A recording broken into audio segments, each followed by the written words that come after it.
Hello everyone, welcome to our presentation on grading practices. My name is Ismerai. I'm Annie. And I'm Zorex. So to give you guys a little overview, we have four main points that we'll be talking about. The first one is audience engagement. Second one is the history of grading. Third one is our main points and implications of the articles. And the fourth one is analysis and personal experiences. To start off, we have audience engagement, where we have three situations that we would like you to consider how you would respond to them. The first one is, would you give a reassessment if a student got a bad score on a test? In the second situation, if part one of a multi-step problem was wrong and the subsequent parts were wrong because of it, but had the correct methods, how would you grade it? And the third one is if a student who is learning English as their second language writes an essay with grammatical errors, but they fully answered the prompt, how would you grade it? Now, we'd like you guys to pause the video and take a few minutes to think about the following situations and how you would approach them. So there are a few factors in the history of grading that kind of necessitated the use for grading. Some of those factors include the rise of manufacturing, preparing students for future employment, the growing democracy, and assimilating students into American culture. To add on, from the article Grading for Equity, it mentions that schools actually use the US Army's IQ test to um, figure out where to place students, and studies found that it is actually possible to teach humans to act in certain ways according to the study. Some specific ways of grading system in the history is that in the 20th century, teachers present oral reports or written narratives to families, like during a visit to a student home to describe how students were performing, but later changed to a single letter grading system. Our first main point is regrading versus ungrading. A key aspect of regrading mentioned in Giving Retakes Their Best Chance to Improve Learning article is the corrective process, which describes what happened after the assessment, how students and teachers use the result got from assessment. It's important to offer students a second same level difficulty assessment after they engage in corrective process, because first, it helps teachers determine if the correctives are useful.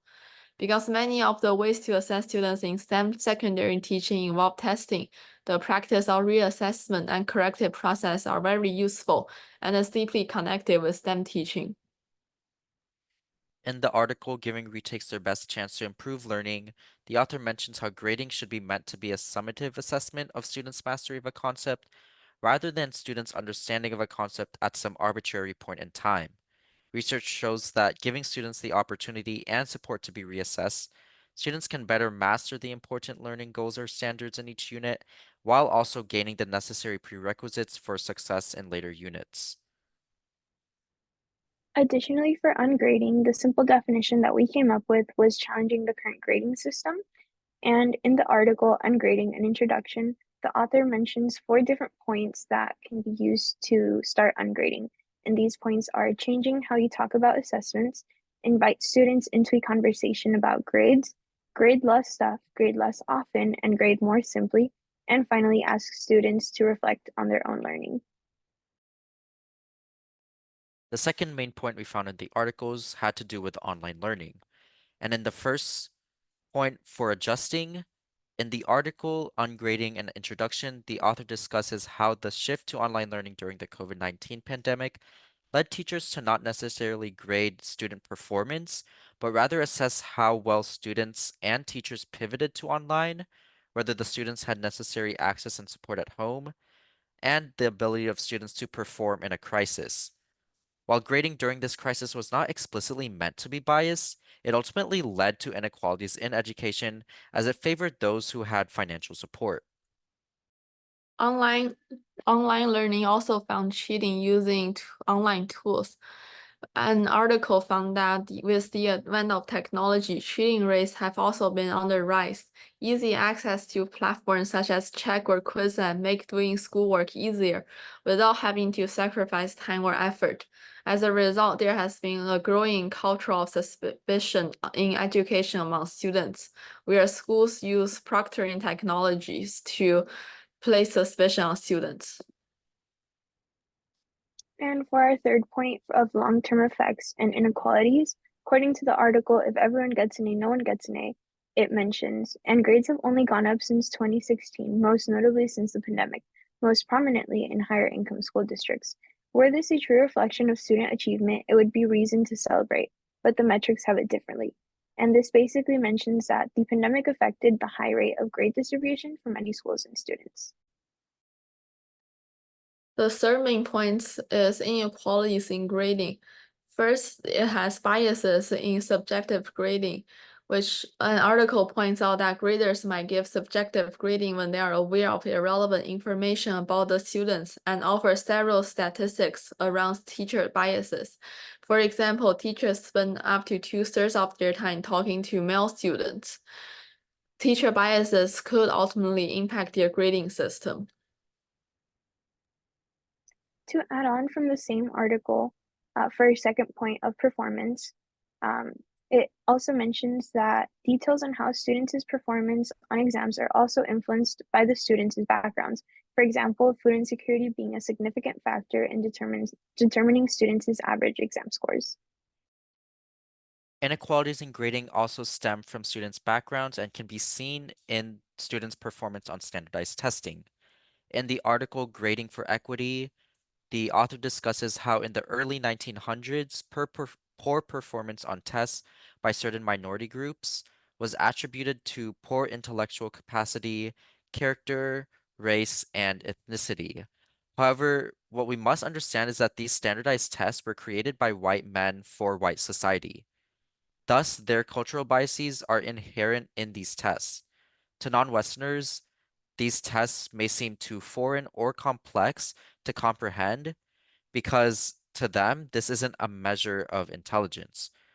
This skews the data immensely, making such standardized tests ineffective for measuring intelligence in an environment such as a secondary STEM classroom. Our last main point is purpose of grading.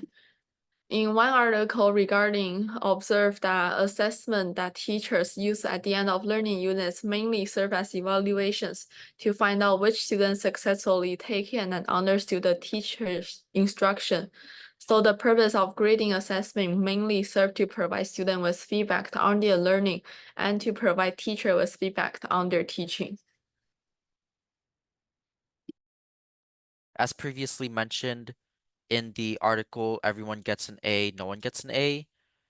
Grading only serves to provide students feedback.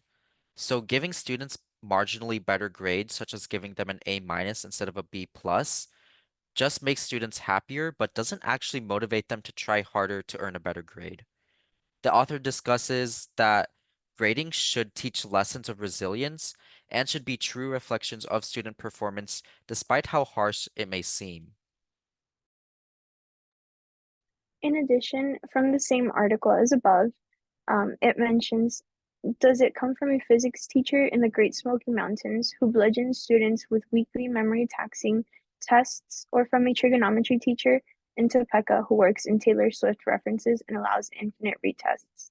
This quote mentions and talks about the purpose of grading, which greatly affects the learning practices of the students, but it also encourages teachers to improve their methods of teaching so that it is a little bit more appealing and effective for the students, and all of this based off of their grades and test results.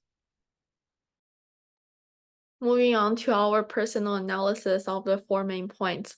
Under regrading versus ungrading, one article mentions that teachers often believe retakes don't reflect real life, where the author disagree, arguing that professionals learn from their mistakes through repeated practice. However, I found that most colleges rarely offer retakes, so I wonder, should high school adopt this no retake policy to prepare students for college, or should college allow retakes to help students learn from their mistakes? In regards to inequalities in grading, what matters in student learning isn't whether they can understand concepts the first time they're encountered, but rather if students are able to learn from their initial mistakes and how they build upon those mistakes to improve in future exercises. Teachers should be able to create assessments that account for the different perspectives that students of different backgrounds have of the same problem in order to eliminate any biases that may skew test results in favor of a certain group of students. For our fourth point of purpose of grading, I believe that a big portion of how students are graded and why revolves around the teacher and what they do with the information in reference to their teaching methods, as well as how they improve the way they deliver information for it to be more understandable and processable for their students. That way, they can also learn from their mistakes and improve their knowledge and understanding. Lastly, for our personal experience part, I remember that most of my high school classes offer reassessment, which I found to be a great way for me to use the first assessment as feedback and ask teachers questions on concepts that I struggled with. Usually, after consulting with teachers on questions I got wrong, on the first try, I have a significant improvement on the reassessment because I fully understand the concepts now. My experience is similar with my chemistry professor, who uses a grade improvement plan, which basically means that both of our two midterm grades can be replaced with what we earn in the corresponding section of the final. This is possible since she splits the final into 3 different sections, each section corresponding to a midterm. I find this to be very helpful in improving my grades since I am able to understand some of the content a lot better once I have had more time to practice various problems and gotten used to the steps needed for the different questions.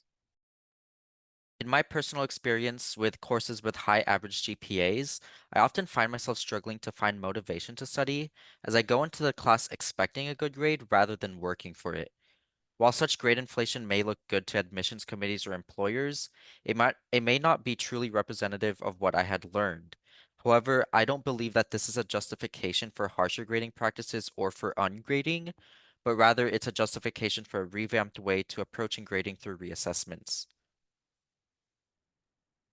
And in conclusion, we'd like you guys to think back to your responses from the beginning. Did your responses change after learning more about grading practices, or did they stay the same? Thank you for listening to our presentation. And this is our works cited.